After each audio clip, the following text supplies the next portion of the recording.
Ganito lang yung gagawin nyo kapag ka nagta-top coat clear kayo mga repa pips. Huwag nyo pabayaan na makapalagad dahil pagka makapalagad yung in-spray natin na top coat is maaari manulo. So mag-interval tayo lagi 10 to 15 minutes na drying time bago tayo magbuga uli o mag-spray uli ng top coat clear. Bago natin ito patungan mga repa pip para maiwasan yung may manunulo na top coat clear o yung may sobra na agos dyan sa ating pinipinturahan na project.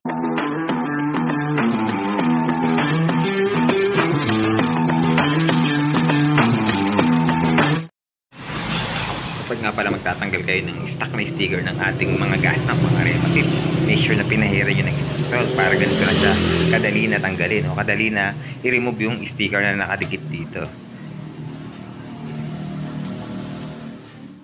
Siyempre, pahiran na rin natin ng strip soil itong ating gas tank para mabilis itong mabakbak.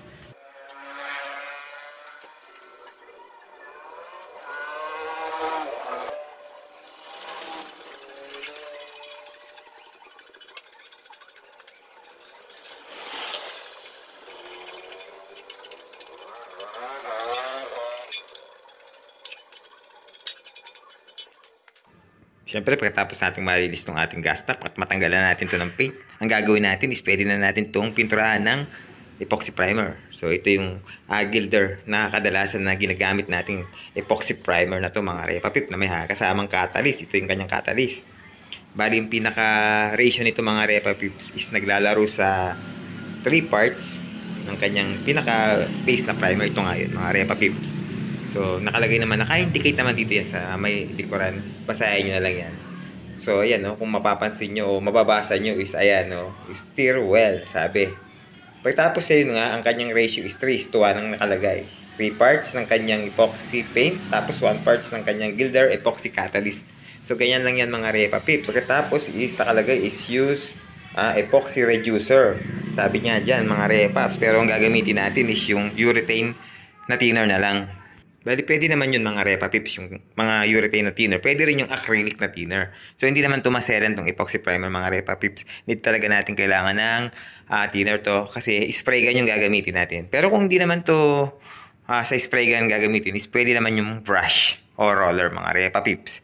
Pero dahil automotive paint tayo at spray gun yung gamit natin, is linagyan natin yan ng urethane na thinner. So, ayan na yung kinalabasan mga repa pips. So, dalawang tangkihan mga repaps. Yung isa is yung binakbak natin at saka yung isa is pinatungan lang natin mga repa pip. So pwede ang epoxy primer. Bali, mention ko na rin itong ating top coat clear na ginamit. Itong 2K na K92 mga repa pips. So, dalawang component lang to. 3:1 din yung kanyang ratio. So ito hindi nalalagyan ng thinner mga repaps. So, dalawang components lang ang paghahaluin natin. Pagkatapos is pwede na ready to go, ready to spray na to mga repa pip. After nga pala nating napatuyo yung ating epoxy primer kanina is nag-base coat na tayo at hindi ko na nakuha na ng video mga repa pips. Bali, pinaka-ratio nun is 1:1 naman. So, urethane yung paint na ginamit natin doon. Gunmetal gray yung kulay na ginamit natin.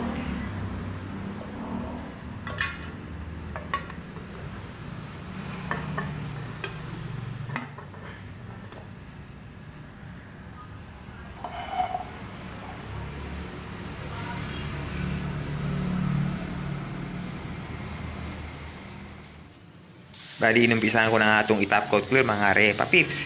Pero dapat alalay lang. Hindi natin ito dapat kailangan na kapalan agad. So, mag-interval tayo dito ng 10 to 15 minutes na drying time. Mga repa, tandaan nyo yan. Dapat patuloy muna natin yan ng 10 to 15 minutes bago tayo mag-apply ulit ng ating top coat clear.